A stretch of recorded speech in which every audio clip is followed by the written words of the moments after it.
for erode by elections. Meanwhile, Supreme Court lays down interim framework.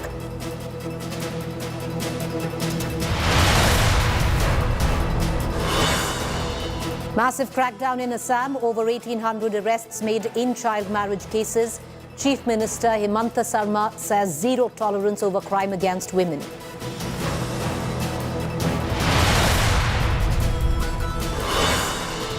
Islamist radical Democrat Ilhan Omar removed from the U.S. Foreign Affairs Committee. Omar accused of pandering to Islamist radicals and terrorists globally, also known for anti-India comments.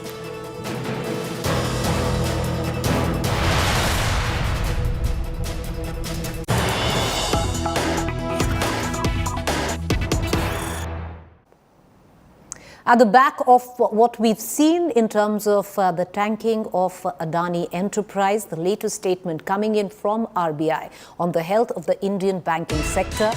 There have been media reports expressing concern about the exposures of Indian banks to a business conglomerate. RBI maintains a constant vigil on the banking sector and on individual banks with a view to maintain financial stability. The RBI has a central repository of information on large credits database system where the bank reports their exposure of more than 5 crore and above, which is used for monitoring purpose. As per the RBI's current assessment, the banking sector remains resilient and stable. Various parameters relating to capital adequacy, asset quality, liquidity, provision coverage and profitability are healthy. The RBI remains vigilant and continues to monitor the stability of the Indian banking sector.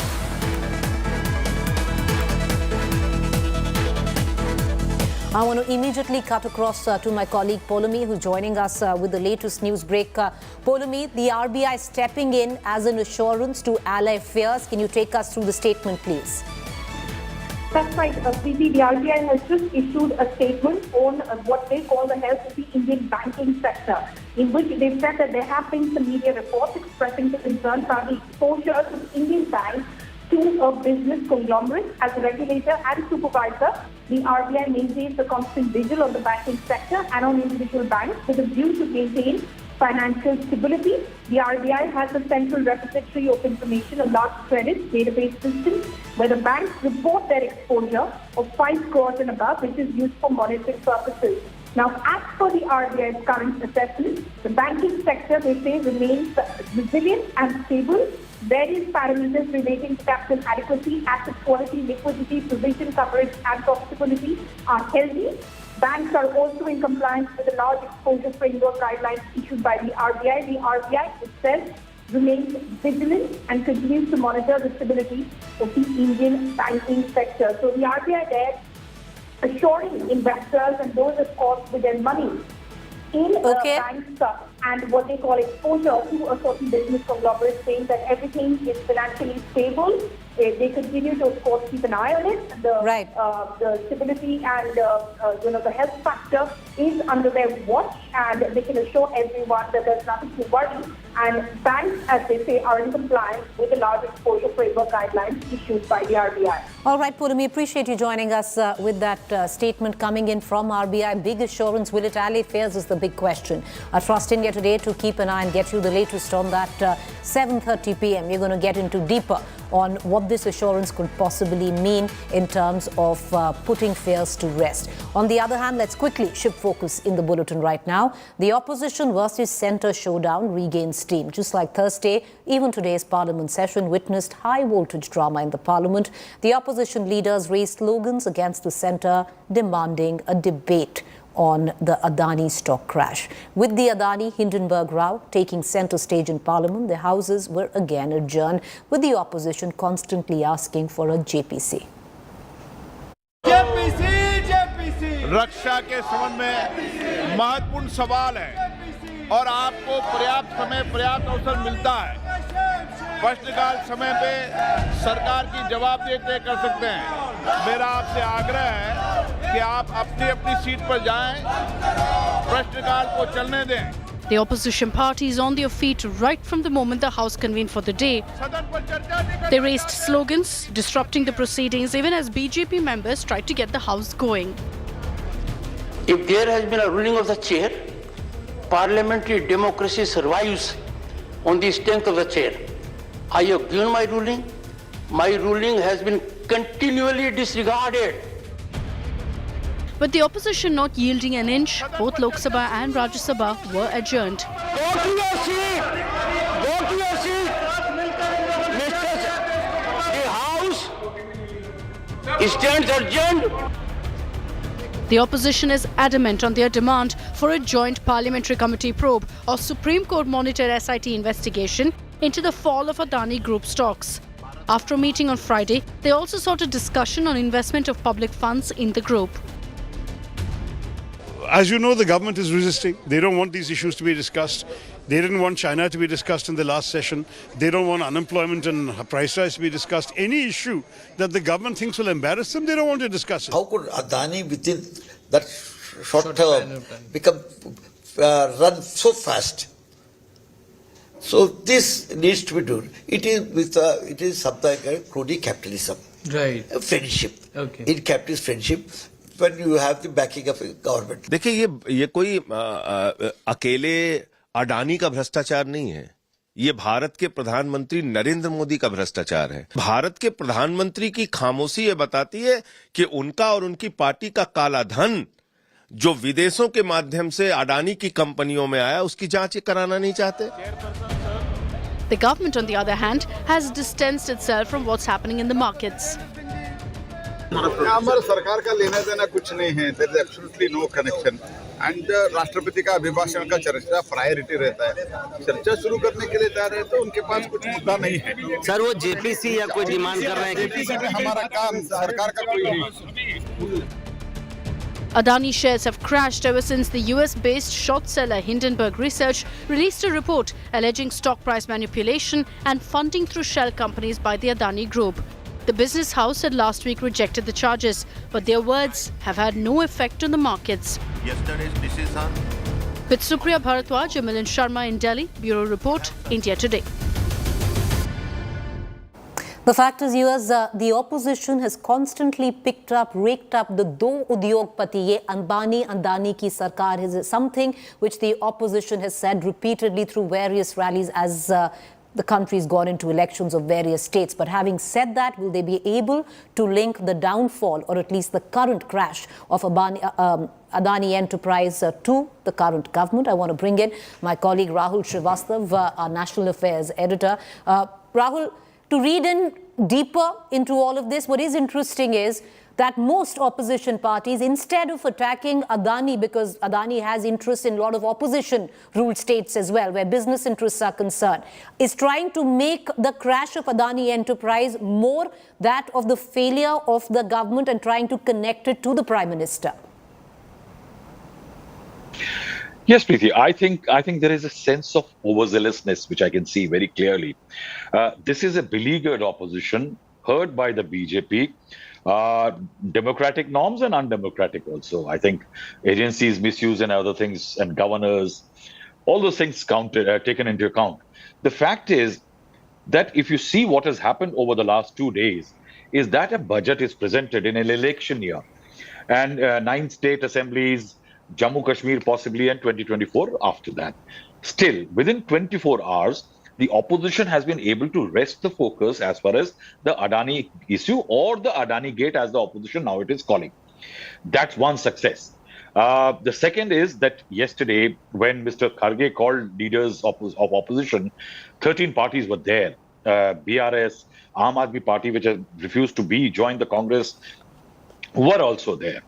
Even eventually later in the day, also at the press conference, the leaders of these parties were there. So in Parliament, at least, a definite bit of coming together, high unity index. But the next part is when you charge somebody, you have to tell the public that if there is Adani as an aggressor or somebody who's a wrongdoer, there has to be a loss to the public.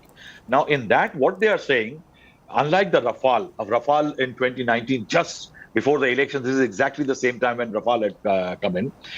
At that time, they didn't have that. What did the public lose, really? So that is where the opposition is saying SBI and LIC have sizable investment in Adani Group. And that's where the Aam Aadmi's money is facing a threat. Now, there is a threat which they are talking about, that in future they will lose, public may lose some money. Now, on that, they want a JPC. Now, that's where lies the catch. I think what is very important is, like Bofors, like 2G, and several others, where there was a demand of JPC, this government is not going to give in, because it does not want that there should be a daily inquest and daily media publicity about charges against the government or the Prime Minister. The opposition has to link the losses suffered by the economic moves by Adani Group, the losses incurred by the group, the share market, BJP, the government, and Narendra Modi. That link has to be created. The opposition has to prove a link, because the government is not going to do anything for a link to be established. Stay with us. Rahul, I'm going to quickly focus from what's going down on the national scale in the parliament, where the opposition is banded together when it comes down attacking the government on the tanking of the Adani enterprise. But on the other hand, there's an election in order in the state of Karnataka as well, and lots going on there. Karnataka Congress leaders kicked off the second leg of the Praja Dhwani Yatra as assembly elections draw close. State Congress President D.K. Sivakumar and former Chief Minister Siddaramaiah are undertaking two separate bus tours after concluding the joint tour in the first phase. While Siddaramaiah will tour assembly constituencies in the north of Karnataka region, including Bidar, Kalburgi, Vijaypura, this all will take place till February 18th. Down south, Sivakumar will be touring southern districts, including Kolar, Chitradurga, Bengaluru Rural, Shimoga. All of this will conclude by February 9th. I want to bring in our national affairs editor, Rahul Srivastav, back into this conversation, but let's listen in to all the reactions. How was the response in the first leg when you have jointly done Praja Dhwani across the state? It is not the rally we are doing. It is the voice of the people, knowing their pain, working out an option, how to serve them. We have been hearing about the administration, about their problem, what all has to be sorted out. So I think thousands of people have gathered. You could see we have covered almost 28, 29 districts already. A massive response, which myself, with my political experience of last 40 years, I could see that there was a very massive response. The people of Karnataka wanted to have a change. ಬಿಜೆಪಿಯಿಂದ ನಮ್ಮ ಪಾರ್ಟಿಗೆ ಬರ್ತಾ ಇದ್ದಾರೆ. ಯಾಕಂತಂದ್ರೆ ಇವತ್ತು ಕಾಂಗ್ರೆಸ್ ಪರವಾದಂಥ ದಾಳಿ ಬೀಸಕ್ಕೆ ಶುರುವಾಗ್ತದೆ. ಕಾಂಗ್ರೆಸ್ ಪಕ್ಷ ಮತ್ತೆ ಅಧಿಕಾರಕ್ಕೆ ಬರ್ತದೆ ಅಂತ ಅವ್ರಿಗೂ ಕೂಡ ಮನವರಿಕೆ ಆಗಿದೆ. ಹಾಗಾಗಿ ಕಾಂಗ್ರೆಸ್ ಪಕ್ಷದ ಸಿದ್ಧಾಂತದಲ್ಲಿ, ಅವರ ಕಾರ್ಯಕ್ರಮಗಳಲ್ಲಿ, ನೀತಿಯಲ್ಲಿ ಯಾರು ವಿಶ್ವಾಸ ಇಟ್ಟಿರ್ತಾರೆ ಅವರು ಮಾತ್ರ ಪಕ್ಷ ತಗುತ್ತೆ. A perception of all is well between the two leaders. Desperately, the Congress trying to create that, but is all really well? And what could be the implications of these two different bus yatras? Because ultimately, there'll be only one person when it comes down to the chief ministerial face of the Congress. And this time around, most political analysts say that the Congress does really have a fair chance of giving the BJP a tough fight. And some would even suggest it's in pole position. But that's for later. Rahul Srivastav, National Affairs Editor, joining us, as well as my colleague Sagai Raj, who's been tracking both the yatras very closely. Before I cut across to Rahul, Sagai, I'll bring you in. First phase, both leaders did the yatra together, now two separate phases. Is all really well? Because understandably not. Clear two camps that have emerged, one a Siddaramaiah camp and one a DK. Yes, absolutely. There is a fight between Siddaramaiah and D.K. Shivakumar when it comes to the Chief Minister candidate. But this particular rally, it was been planned much before they could even start. To say the joint rally which was started earlier, but this was a plan where Siddaramaiah as D.K. Shivakumar will take separate rallies. And talking about this particular issue, D.K. Shivakumar today, when he spoke to India Today, exclusively went on to say that probably Karnataka will open the door for Rahul Gandhi ahead of 2024 elections, because Congress is depending upon how they're going to perform in the state of Karnataka. And if at all, if Congress performs well and if they come back to power, probably here is the door opening for Congress ahead of 2024 parliamentary election.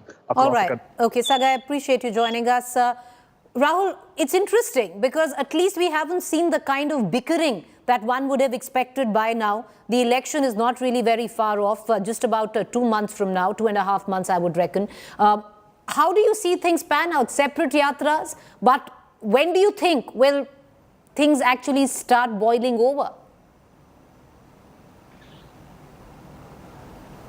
I think, Preeti, I will wonder the kind of grey hair Ranjit Singh Surjewala, the Congress in charge of the state, is getting right now. He's got a very tough task. Remember, see, things are good for the Congress. The BJP government has corruption, maladministration charges. That is on the administrative front. The BJP came to power largely riding on the shoulders of a Lingayat leader, B.S. Yadurappa. B.S. Yadurappa is not happy. In the recently concluded national executive of the BJP, the Prime Minister, one of the lone few leaders that Prime Minister Narendra Modi met was B.S. Yadurappa. Try to calm him down. No, we'll take care. There was even news that there is likelihood of a cabinet reshuffle in Delhi in which his sons or somebody might get accommodated.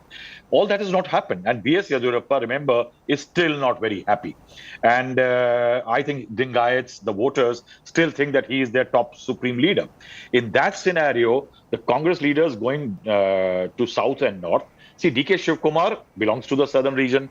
He's a Vocaliga. That area has Vocaliga population. Similarly, Siddaramaiah with 35 ward leaders going to the northern region, starting with in areas which are strongly dominated by the Lingayats. The fact is that there is a momentum for the Congress party. The things are getting good for the Congress party.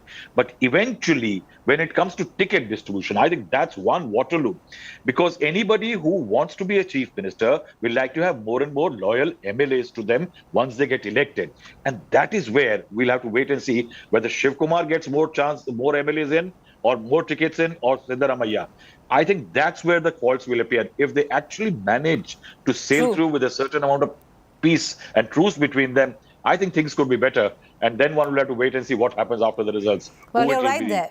You're right there. I think I would reckon the litmus test would be during ticket distribution, who manages to get in more for their own lot. But thank you, Rahul, for joining us. Rahul Srivastava, National Affairs Editor, would be joining us through the course of now our clock, which says 384 days up to, of course, general elections 2024. With that, a quick break to stay with us. On the other side, a fact check segment.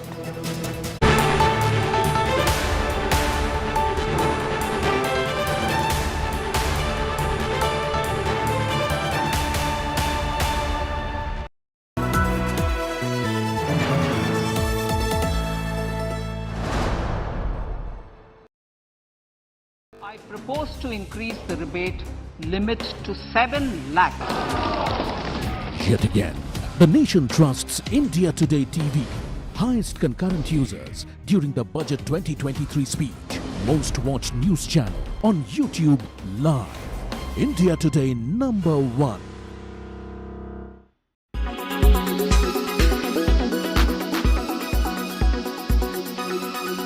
Samajwadi Party slammed RSS General Secretary for his beef comment. Rashtra Swayamsevak Sangh General Secretary Dattatreya Hosbale yesterday had said that, and in the political arena, while speaking at an event in Jaipur, addressing the audience, he had said that people living in India are all Hindus because their ancestors were all Hindus.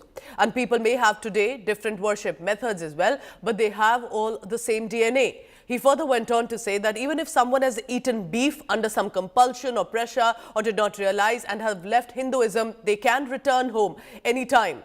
The doors are never closed on them. Ghar Vapsi is always allowed. Accusing the RSS of spreading hate now to win the 2024 election, Samajwadi Party has slammed Dattatreya Hosbale for this remark. Reacting to the statement, Samajwadi Party MLA S.T. Hassan has said Hindus and Aryans are foreigners. Shudras, Dalits and Dravidians are the real inhabitants of India. He's further gone on to say it's an attempt of the RSS to break the message of unity in diversity.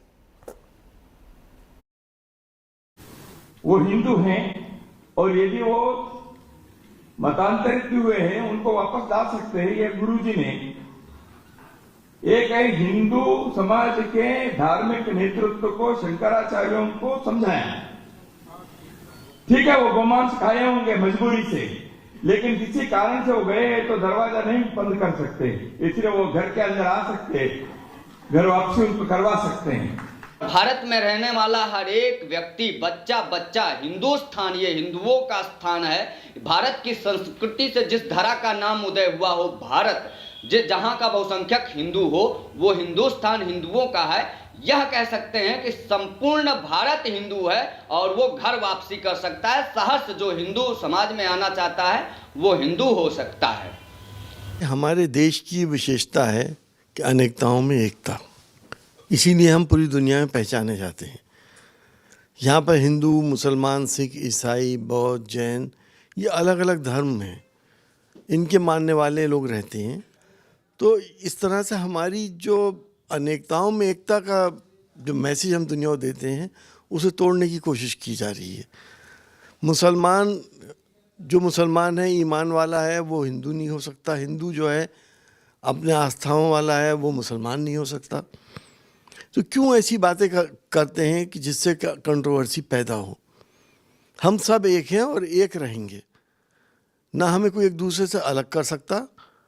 हम एक साथ यहाँ पे रहते हैं, साथ जिए हैं, साथ मरेंगे। RSS nationalists, everybody knows that what is the past history of RSS. I can't say anything. So why they are saying like this?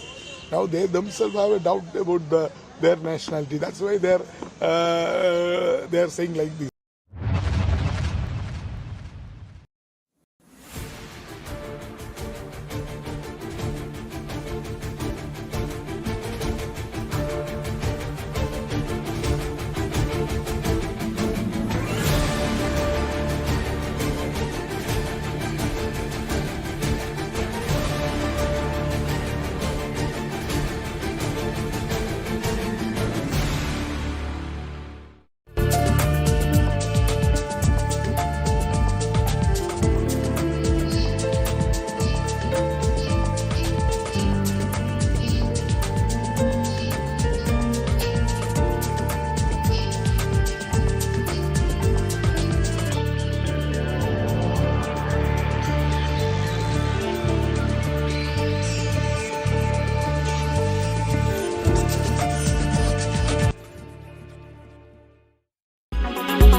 Make your media plan smarter with India Today Live TV on your connected devices.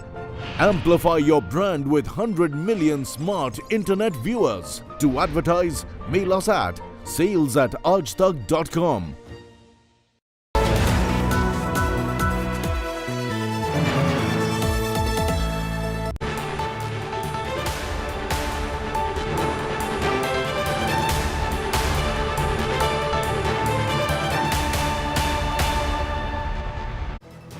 Welcome back, viewers. You're watching a fact check segment where we bust fake news and clips masquerading to be facts on social media platforms and WhatsApp group. A claim floating about, you might have seen this as a clip floating about on social media suggesting large crowds at Hyderabad University.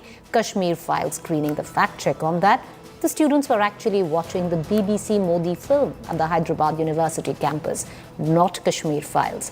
Busting fake news there. With that, a quick break. On the other side is To The Point.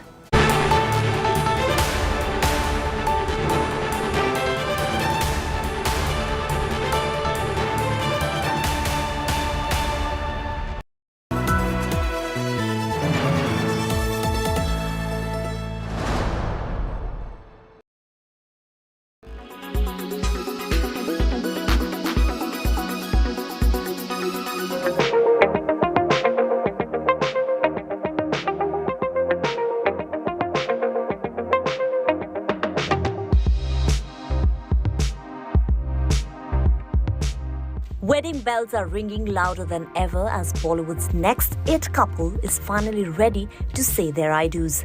That's right, with New Year, Siddharth Malhotra and Kiara Advani are all set to begin a new chapter of their lives as husband and wife. According to India Today sources, the most anticipated wedding of 2023 will take place in Jaisalmer, Rajasthan in the first week of February. Sources further reveal that the couple is going all out to ensure they have a lavish Punjabi wedding. The wedding ceremonies will take place over 2 days. There will be Sangeet and Haldi on the same day, and the next day is Peras. A lot of their common friends and family members have already started shopping for marigold and yellow-themed outfits for the Haldi. Kiara was also heard discussing a Sangeet song playlist with her friends in Dubai over the New Year's. Since Sher Shah was a huge hit for both of them, Radha Lambia is already on the Sangeet playlist. Reports suggest that the guest list will include immediate family and industry friends like Karan Johar, Varun Dhawan, Katrina Kaif and Rakul Preet Singh. And after the wedding, the couple will also be hosting an elaborate reception in Mumbai. Entertainment Bureau, India Today.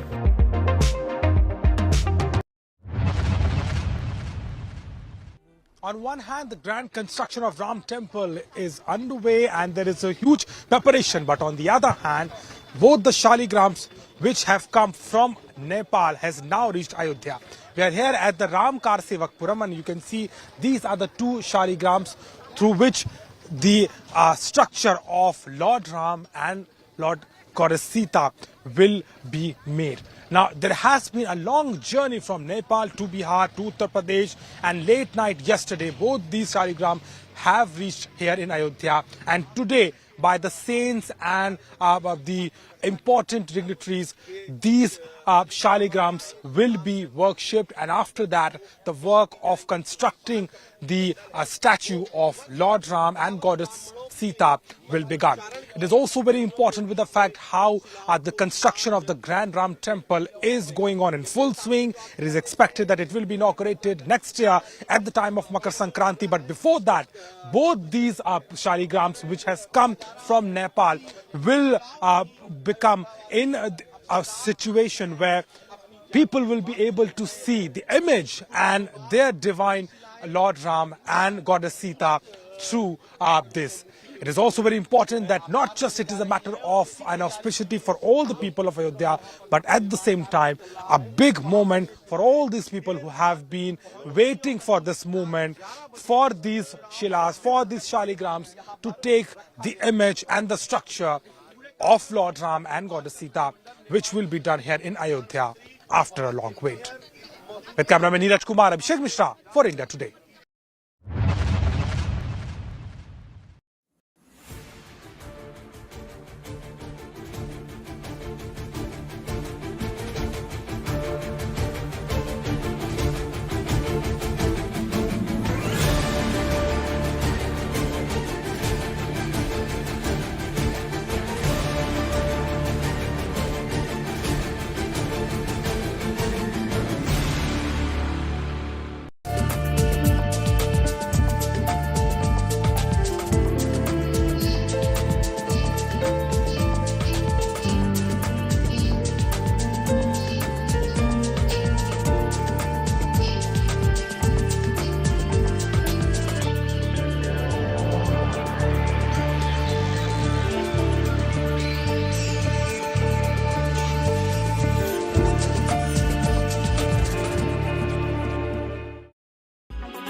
Warm welcome viewers, you're watching To The Point. I'm Preeti Chaudhary. Over the next 25 minutes, me and my colleague Siddharth Zarabi, who's right next to me, are going to decode what went down for Adani Enterprise over the course of the last 7 days. The worst nightmare possible.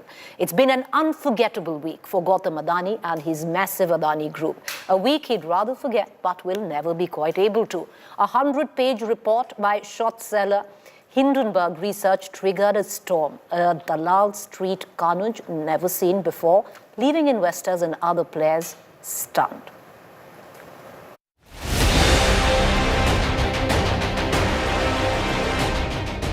His net worth has been halved from $120 billion at the start of this year to a little more than $60 billion today. The Adani Group is half as valuable it was just 7 trading days ago. This week has probably been one of the worst for the conglomerate ever. Not only was Gautam Adani momentarily pushed out of the global top 20 richest list today, his group companies have lost over $120 billion in market cap. The week also saw Adani withdrawing its 20,000 crore rupee FPO after it had been shunned by small investors. And Adani Enterprises has lost 54% of its value. Other group companies have lost between 18% to 58%. With cement companies ACC and Ambuja Cements being the most resistant to the sell-off, and Adani Total Gas, Adani Transmission and Adani Green Energy facing a mauling by the bears. However, it wasn't all bad for Adani Enterprises, which managed to close in the green today. It did see massive fluctuations, with the stock hitting the lower circuit 7 times this morning and the share touching a low of 1,017 rupees before clawing back 570 rupees to close at 1,587 rupees. The recovery came after a shot in the arm from global rating agencies Fitch and Moody's. According to Fitch, there was no immediate impact on the ratings of Adani entities and securities. It added that it expected no material change to the group's cash flow. The agency also said that there was no significant offshore bonds to be repaid, which reduced the group financial risk. The agencies, however, did say that the Hindenburg row could reduce the fundraising abilities of the Adani Group.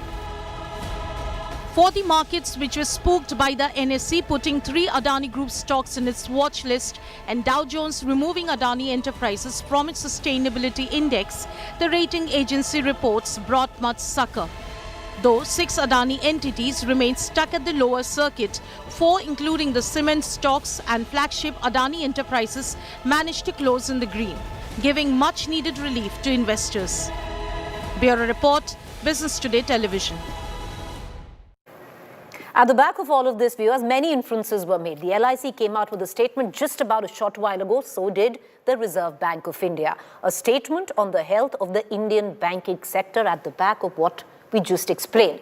Now, what does the RBI say? The RBI says there have been media reports expressing concerns about the exposure of the Indian banks to a business conglomerate, clearly Adani Enterprise. The RBI maintains a constant vigil on the banking sector and on individual banks with a view to maintain financial stability. The RBI has a central repository of information on large credits database system where the banks report their exposure of more than 5 crores and above, which was used for monitoring purposes. As per the RBI's current assessment, the banking sector remains resilient and stable. Various parameters relating to capital adequacy, asset quality, liquidity, provision coverage and profitability are healthy. The RBI remains vigilant and continues to monitor the stability of the Indian banking sector. So clearly, viewers, there was an attempt by the RBI to allay fears. Is this assurance that people will actually buy? Is the worst over for Adani Enterprise? Because when the markets closed today, now to open on Monday, 4 of Adani companies closed in the green. I'm going to take all these questions to my colleague Siddharth Zarabi, Managing Editor, Business Today Television. He's joining me in the studio. Also our guest, Kranti Bathini, Director, Equity Strategy and member of BSE Limited. He's going to come in a short while from now. We also have Almaz Johari, co-founder, Green Lakes and Markets Analyst. I want to cut across to Siddharth first. Siddharth, 10 lakh crores wiped out in 7 days. Can you explain the trajectory? And importantly, is the worst over for Adani Enterprise with where the markets shut today? And also the RBI now coming in. What does the statement actually mean? That's a lot to unpack, so I'll try and do this quickly. The worst week of Gautam Adani's life as an entrepreneur, he's in some ways seen some dents in the past, some challenges, but this was unimaginable. I can definitely argue that 15 days ago, the group, he himself, the board of directors would never have had such an inkling. But that's how markets function. That's what really plays out. In terms of the market cap loss, I am clear that when the history of capital markets is written, at least the current history of the Indian capital markets and perhaps globally, this will be an episode that will write feature right up there in terms of the lessons learned for everybody, stakeholders, founders, promoters, everybody. But what has really happened? We saw 4 stocks end in the green. Are these signs that the situation is stabilizing? Well, yes. If we agree that it is stabilizing to some extent, then the obvious question is, what are the reasons? The RBI statement, Preeti, that you just read, the most important part, and I would just say that for our viewers, it is the punchil of the statement, the second para that we had gotten up. What is the RBI saying? The RBI saying is, as per its current assessment, and that's the key word, India's banking system remains resilient and stable. And then it explains in a certain RBI language, basically that the 5 parameters that it uses to test a banking system's strength, and this is very crucial, and it's a standard kind of framework. Capital adequacy, do our banks have enough capital? Asset quality of what the loans that they have given out. The third part is liquidity, which is the cash flow, because liquidity drives work. And then profitability as well as provision coverage. And it has very clearly said banks are in compliance. So very clearly, the RBI as of today in its current assessment is saying there is no systemic risk to the Indian banking system on account of the exposure. One more quick point. The State Bank of India, which has just released its latest performance numbers, has made it clear that as far as it is concerned, it does not see a concern. You mentioned LIC as well. And we have seen smaller other statements. All in all, it adds up to the fact that while there was a massive loss of confidence when it comes to the equity markets, and there were a couple of actions with regard to international debt markets over the last couple of days, the rating agencies' statements have restored some sense of confidence in the stock. But I just want to conclude this point here by saying no one has been able to predict a bottom in the markets, and we here certainly at BTTV or ITTV are not trying to do that at all, Preeti. Well, we're not trying to do that, but let's take that question to Kranti Bathini, who's also with us. Siddharth, Mr. Bathini, what do you reckon with the way the markets closed today? Can we even venture a guess that the worst is over? We cannot say exactly, Preeti, because today we can see some kind of delivery-based buying that emerged in some of the Adani Group stocks, like the flagship company like Adani Enterprises, which touched a day low of 1017. But it tended to rise during the day, and it closed in a positive territory by end of the trading session. But if you ask me, Kranti, this is the worst is over, and we can see a positive trend emerging in Adani Group stock. The one-day indication, because one-day indication cannot be measured as a worst is over, and it is the bottom for these stocks. Because the stocks have risen phenomenally in past 3 years. They have, on an average, they have risen around 830%, and they have came down in past 1 week. So one day, just a bounce back cannot be. Absolutely. Kranti, that point is very well taken, that one trading session does not make a whole summer or a winter for stocks. Valuations were very high. I take that point, PE multiples in the range of 500, 700. Despite the Indian market correcting, valuations of Adani Group companies were high. My question to you is, let's look into the future and beyond the immediate day trading kind of environment. Companies first raise debt to grow, and then most companies, Indian conglomerates and globally, then reduce debt once their revenues, cash flows are stable. What is the biggest challenge as far as the Adani Group is concerned? And while stocks are across companies, I'm asking you at the conglomerate level, given its level of debt and given that the 20,000 crore FPO has been withdrawn, what kind of strategy do you expect the group to pursue in the near future? Siddharth, the entire debt of Adani Group is coming to, with the available data, around 185,000 crores. And the current year, the half-yearly year, their EBITDA comes around 23,000 crores. Now coming to, out of these 185,000 crores debt, They have done in last 3-4 years, they have done acquisitions around for the tune of around 1.55 lakhs crores. Yep. So as their EBITDA is currently for the half year is 23,000 crores. If the full year, if they could able to do a EBITDA of 50,000 crores. So and the Indian banking system have an exposure of around 80,000 crores towards the Adani banking, Adani Group as a debt exposure. So as in our starting of the program, as it was explained, how the different banks have different exposure, and State Bank of India today categorically told they have 0.85% of exposure to their entire book. So for the Adani Group, as you rightly said, they are into majority into infrastructure projects where they bring the equity and remaining portion will be the debt. This is a game of debt. As long as they could able to manage well, there's no problem. And stock markets, as you all know, they are the forward-looking animals, and they try to discount the future cash flows. Absolutely. Hold that thought there. Kranti, hold that thought, because, you know, our very wide audience of the India Today, of India Today TV may not include all market experts. So let's try and deconstruct this. I think we are also joined by another. In a while we'll come. So Kranti, my second question to you, and I'll request you to explain it in the simplest manner that you could to the average Joe when it comes to the markets.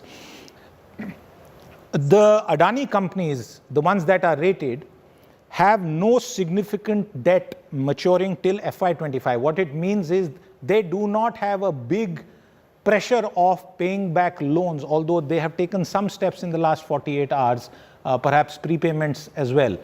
What does this mean with regard to the need for finance? Because the big question on the street is, will Mr. Adani go out and raise capital again, or is he adequately stocked to continue to grow? And like you correctly pointed out, the 1.5 lakh odd crore that he has spent on acquisitions. Yeah.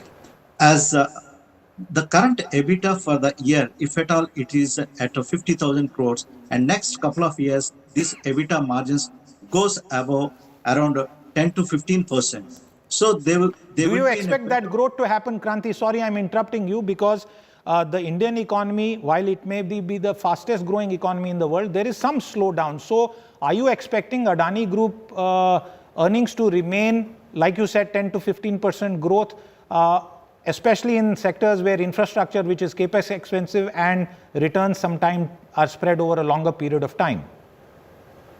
Siddharth, as the economy is growing at the path of around 7%, and also the lot of emphasis is given towards infrastructure in India and capex in India, Adani's can comfortably achieve the same kind of growth given the momentum in the economy. So can comfortably manage the debt over a period of time. But the question here is how they are going to bring the future capital. So this is the $1 million question everybody have. I don't think it's $1 million. It's clearly $2.5 billion. At least that was the last attempt. Almas Johri, Preeti is with us, and I'm going to take one question. Go ahead. Almas, I don't know how much of the debate you have heard, and let me just restate it. We are just trying to look ahead. 4 stocks ending in the green, 6 stocks not. The cement companies, I would call them unfortunate collateral damage, because the cement companies were not owned by the Adani Group till recently. And they're very, very strong. In fact, among the strongest companies in that space in India. So they have also sort of been roped in because of the change in ownership. What's your own view about the Adani Group's ability and intention to raise capital to sustain the growth momentum that it has tried to do over the last few years? Well, I think we have caught Almas on a bad line, Preeti. While we try and restore that, Preeti, just one point, because I was hearing your coverage on this, and there's a broader perspective beyond the macro and the markets as well. I want to ask you a question, Preeti. How do you expect the Adani story to play out over the course of the next 1 year, considering that We are headed into general elections. There are state elections. What's your own sense of the politics and how it is shaping up? Well, thank you, Siddharth, because Siddharth is here primarily when he was talking about the average Joe to explain markets and what's going on. Well, the average and the last Joe stream, I am the average Joe. So when he turned around to me and said, "What do you think?" I was like, "Okay, fine. What is he going to ask me right now?" But okay, fine. When it comes down to politics, what are going to be the political implication of this, Siddharth? This is as much a political story as this is a business story. We've seen a complete washout of Parliament the last 2 days, adjournments, because the opposition is demanding a JPC. And of course, there is an attempt right now, a very clear concerted attempt by the opposition to band together and pin the blame on the government and the BJP and connect the Prime Minister to it. If you see a lot of opposition ruled states where actually Adani has business interests are not quite attacking Adani enterprise at all. They're not even naming Adani, and that includes the likes of, say, Chhattisgarh, Congress ruled, Rajasthan, Congress ruled, even a West Bengal where you have a Mamata Banerjee coming out strongly and speaking of what is really going down in terms of, just the sheer fall of Adani Enterprise. She's not really blaming it on Adani Enterprise. She's only talking about the Prime Minister and the government. So there is an attempt by a lot of opposition parties to try and connect the dots of what is happening right now. Preeti, can I interrupt you there? Are the opposition parties acting in sort of public interest of those retail shareholders who may have taken a hit on their investments, or are they just pursuing a political agenda for 24? Well, they'd say they are not. They're saying that they're actually pursuing, they want clarity. They, don't want, or what has been said for a very long time, quid pro quo. To give them the benefit of doubt, Siddharth, ever since 2019, especially the likes. If you look at Rahul Gandhi, he's constantly bought it up in rallies, much before what we expected. I don't even think you expected the crash. Or, most people didn't quite expect the crash. I don't think Adani Group Adani itself expected did. the crash himself. So, some political parties have constantly built that narrative. They were hoping to build that narrative. Where Rahul Gandhi, just about a week ago, I was in Kashmir, and every time he spoke, he talked about wo do udyogpati. Ye Adani Ambani ki sarkar. Is Rahul Gandhi, are you telling us that Rahul Gandhi is now giving Adani the benefit of doubt? No, he's not giving Adani the benefit of doubt. But having said that, there are Congress-ruled states where Adani has massive business interests. So try to get Mr. Gehlot on record on actually naming Adani. He's going to talk about the Prime Minister, but not Adani. That's a good point. India lives in its states, and that's a very good point. I don't know if we have Almas, Preeti, but if you allow me, Kranti. We just have Kranti. Yeah. Kranti, I'm coming to you again, and this is something that you need to explain from a point of view of the average retail investor. I'm not asking you to give us recommendations, but there are questions, because we've seen in the last 2-3 years a public equity cult was born post the pandemic hitting us. People put a lot of money in stocks, hundreds and thousands, and you know the number of demat accounts that have been opened. And these people, through a mix of tips, signs, or just sheer, testing their luck, have put in a lot of money in the Indian markets. They also put in a lot of money in the crypto markets before the government of India and the RBI crackdown. How should the Indian retail investor look at the Indian markets in the near future? Siddharth, as you said, how a retail investor, a new entrant, a new kid on the block, how they need to see India as a story.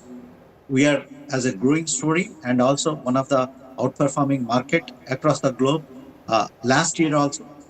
So the retail investor should not experiment with the new ideas. As you said, as the Indian first-time investors also, they experimented with cryptos. That means it shows the risk appetite of the those particular retail investors also, because this is one of the high-risk avenue for the investors. But for coming to the equity market is concerned, investors need to understand what kind of business model they are investing, what is the quality of the management, and also how these businesses are going to sustain over a period of time. So sustainability and also the size and the management quality is extremely important for the retail investors to pick up the stocks properly. A retail investor, a new entrant who is coming to the market, he should stick to large cap stocks which have high corporate governance and the visibility of earnings. So these are the minimum metrics they need to keep in mind before taking any investment decisions into the market in India. Kranti Batini, appreciate you joining us. Siddharth, I'm going to pull you in for one quick question and then we're going to end the show.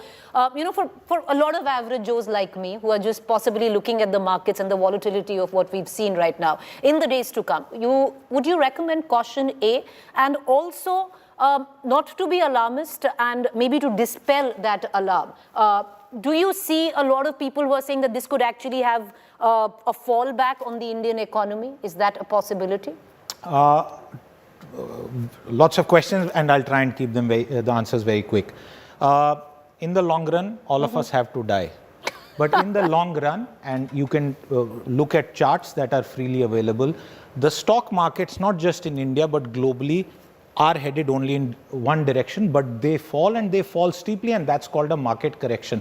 When a correction happens, there is panic. Oh, why did I do this? Why isn't the media telling me this and all? But when stocks go up, when people benefit, no one questions anybody. That's the point. The second point, fundamentally the larger economy question, it's the banking system, it's the financial system which is always the most important in situations like this. To that extent, we have heard the RBI, and I can just end by saying, Preeti, assets do not equal the securities price, the price of shares.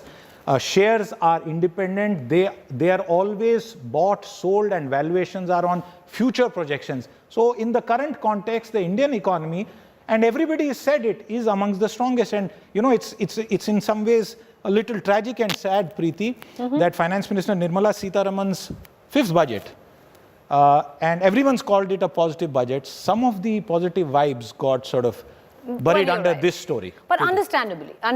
It's like it was on your own show. I was watching when one of the experts said, you guys are covering the test Ranji match while the actual T20 is happening somewhere else. Well, with that, I'm going to end the show. Appreciate you all for joining us, and thank you, Siddharth, for being there. Lifesaver. With that, a quick break to stay with us. News and updates continue on the other side.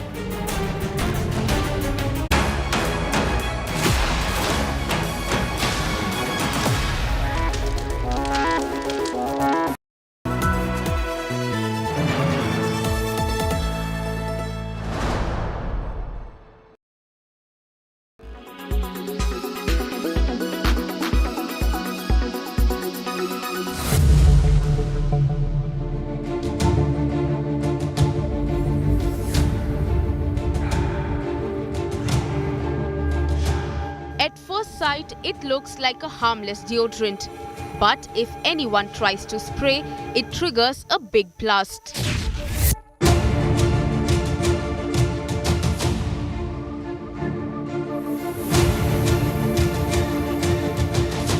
Images on your screen are of an improvised explosive device fitted in a perfume bottle with a unique trigger mechanism.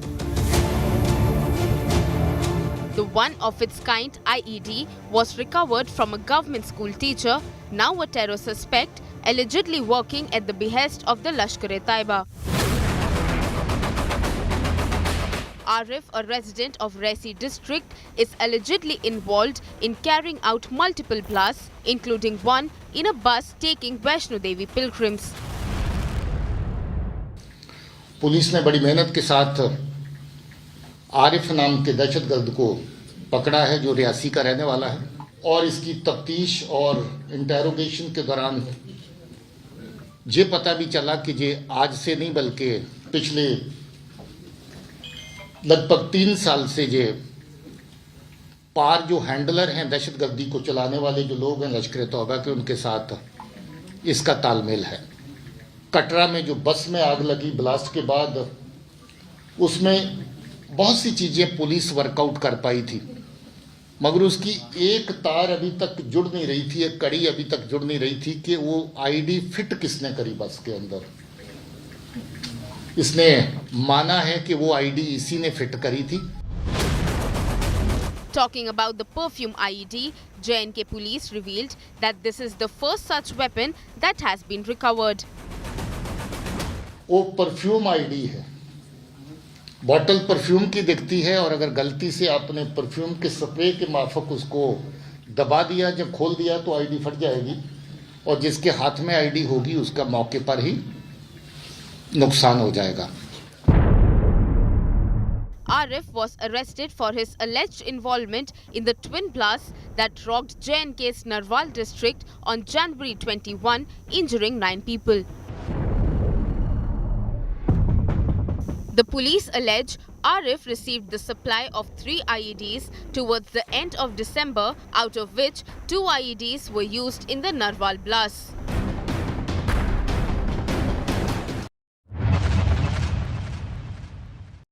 Parts of Himachal Pradesh, including Manali, Shimla and Auli, as well as Kashmir, have received fresh snowfall. Let's get you all the images coming in.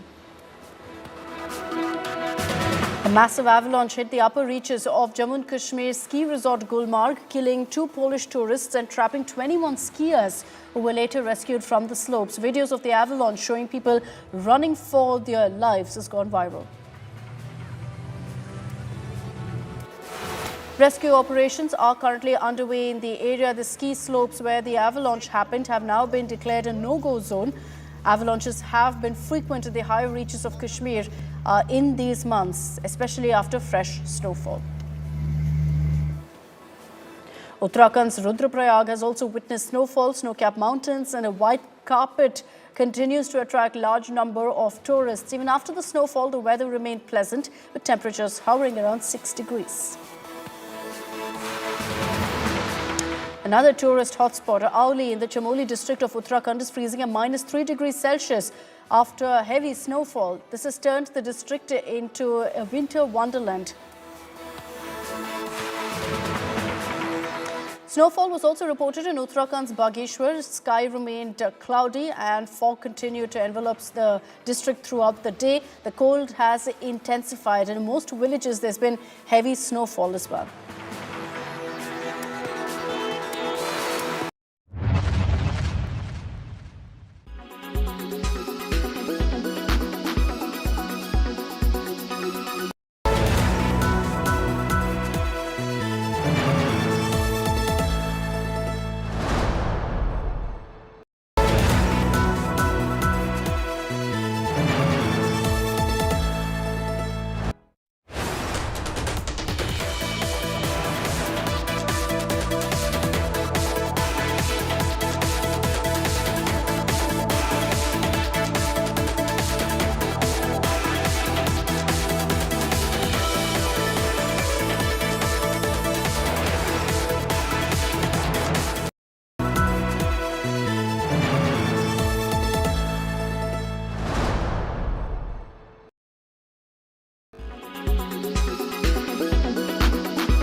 King Khan of Bollywood, the Badshah of Indian cinema, and in fact even the Pathan of box office.